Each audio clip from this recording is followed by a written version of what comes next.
Ladies and gentlemen, welcome to this channel, Born TV, and happy new year. I think this is the first time we are interacting in the year 2025. So happy new year. Ladies and gentlemen, who is abducting Kenyans? Is it the government? Your guess is as my guess. Who is abducting Kenyans? Are they abducting themselves? Is it the government? Is it the opposition?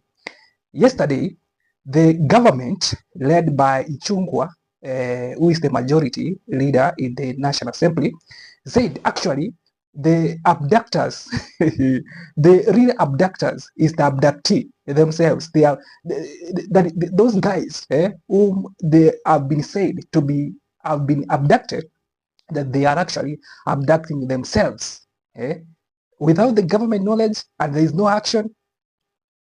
Fikiria hapo.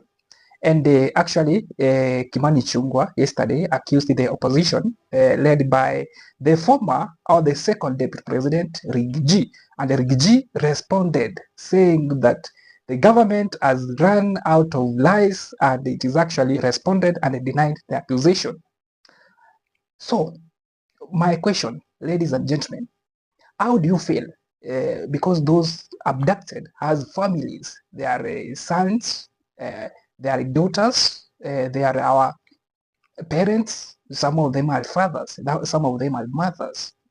So how do you feel that your family member, your son, your father, your daughter has been abducted? Nobody, you don't know who abducted, there's no information. You have went to the DCI, you have reported the case to the police, nothing's happening. No any further information is given out. You don't know the whereabouts of your kin. It is more than 2 weeks. You don't know anything. You don't know whether he was actually he has been killed or she has been killed. So you don't know anything. How will you feel, ladies and gentlemen? We are in times. I think this is trying moments. This is dark, and something must be done. But today I want to talk about this. The real abductors. Umesikia watu wamekuwa abducted recently. The government, they are taking us in a very awkward direction, and the trajectory the government is taking, the way the government is running this nation or this country, they are out of ideas. They are run out of ideas, and in fact they are taking this country in a direction which even themselves they don't know. So of recent past, there has been critics, people criticizing this government, and it has been very clear. Some drawing, muliona mambo ya Kasongo mali, mapicha za Kasongo kisambaa, and the president and the government were not happy. So the next thing, those who did the original or the where the whole thing originated, those guys were abducted. So who abducted them? Ladies and gentlemen, you all know that if the abductors of those who are claimed to be have been abducted were to be from opposition or outside the government, so you want to tell me that opposition have powers to abduct people and the government is just silent? Then if this is the case, then we are heading in a wrong direction.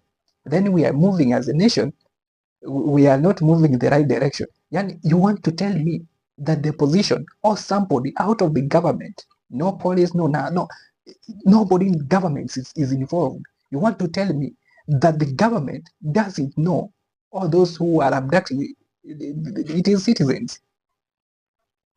Yani, unataka kuniambia the whole government led by President Ruto, they don't know who is actually abducting this nation? They are actually accusing the opposition.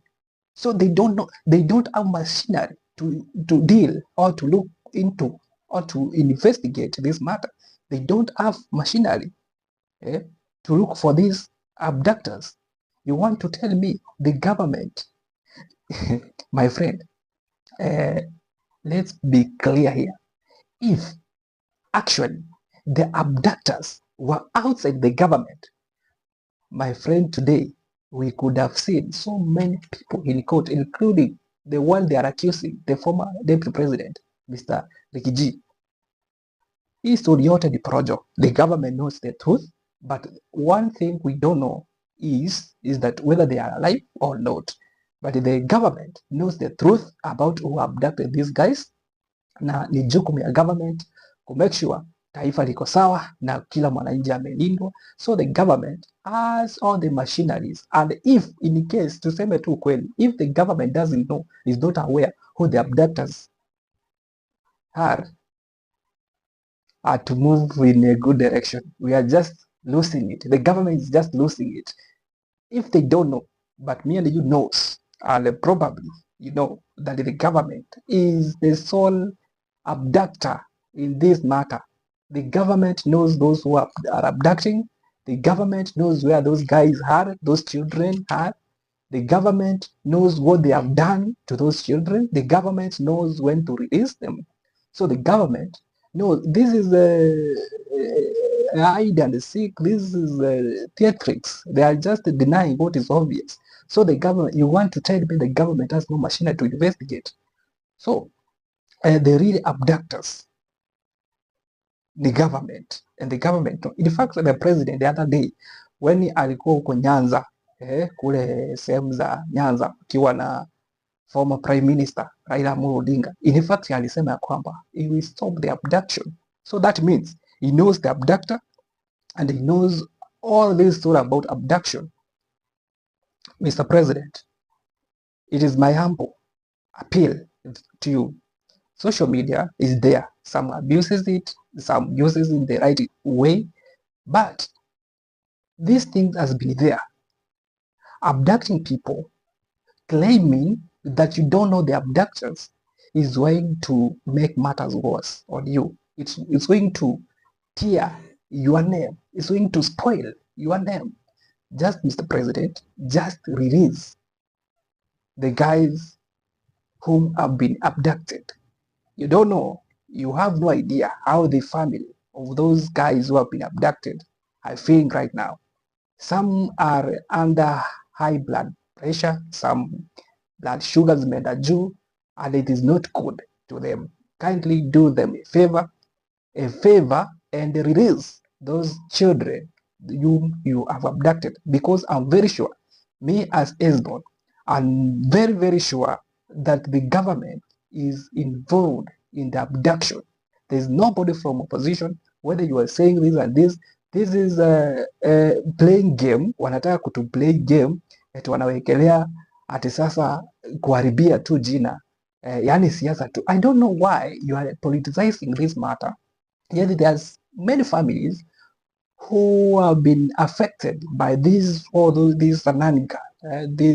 of abduction. The whole process, the government knows about the abductors, the government knows where those children are, the government knows what they have done to those children, and it is high time the government needs to act, and it should act so fastidious and release these children. That's my humble appeal. So mwaka imeanza na siasa zimechacha sana.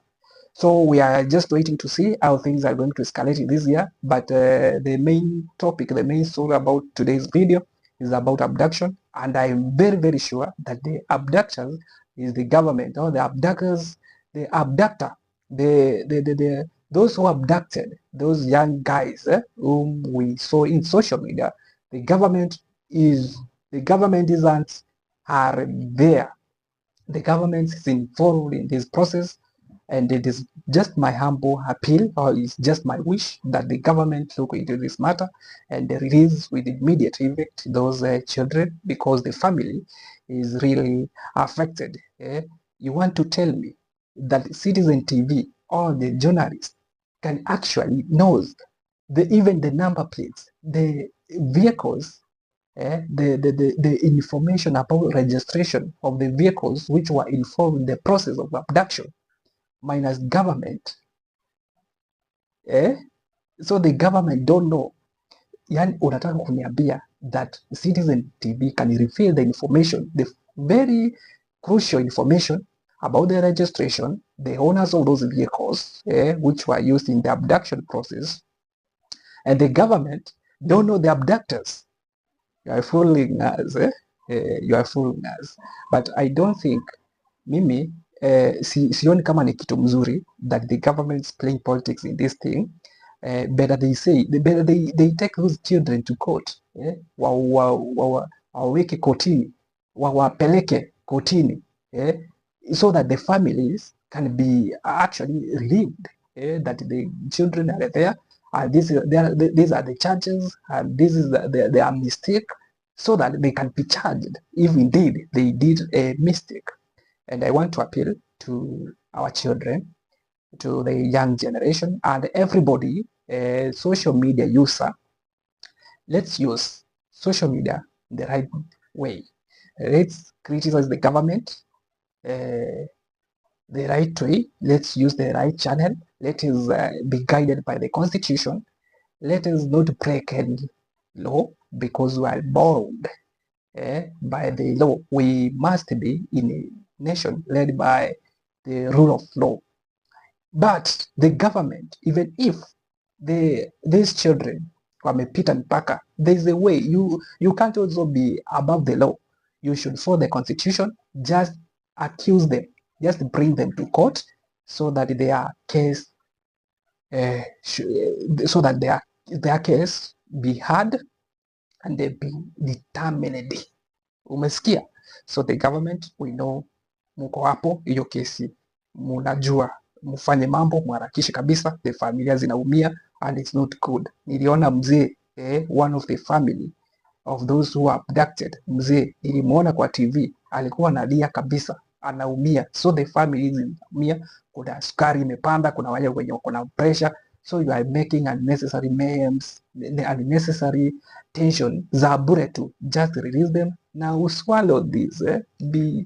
I think you should be used.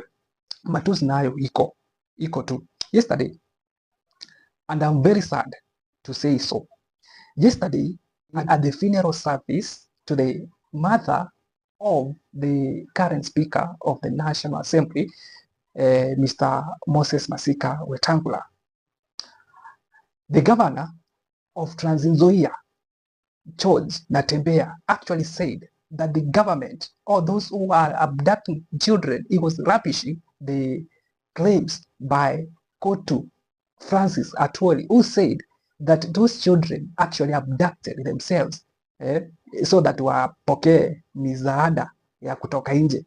Hapana. So Natembeya actually said that the government knows the abductors and they should do anything humanly possible to ensure that those children maybe are brought to the court or just released back to their family. But it was so unfortunate that the majority leader in the National Assembly, Kimani Ichung'wah, could utter these words. It's not good. It's not right. It's not right. It's not right. Bringing things. Okay, the previous regime might have done many evils, but we don't pay evil to evil. Yani amwezi kuwa mnachezea maisha ya citizen ati nyinyi mlikuwa mnafanya hivi, nyinyi mlikuwa mnaua. It's so unfortunate and it's uncalled for. In fact, Kimani Ichung'wah should actually come and apologize to Kenyans for what he said. Personally, I was not impressed, and based on this current situation, whereby more than 6 people or more than 6 citizens of Kenya are nowhere to be seen, no report, no any information about their whereabouts. It is so unfortunate thing, and it should not happen again. So I'm appealing to the government. Aside, mwaka ndio imeanza, mwaka wa 2025, na I think hii mwaka tunaisha, then tuingie 2026, 2027 uchaguzi ingie.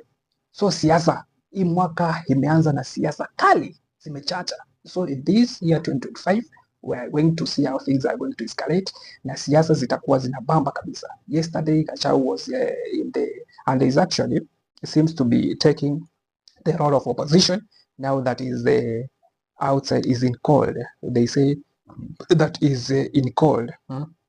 Is outside the government is and I think is taking the role of opposition very seriously, and we are going to see how he's going to lead the opposition, and how in fact he said yesterday, yes, he said that he's going to announce at the end of this month, January.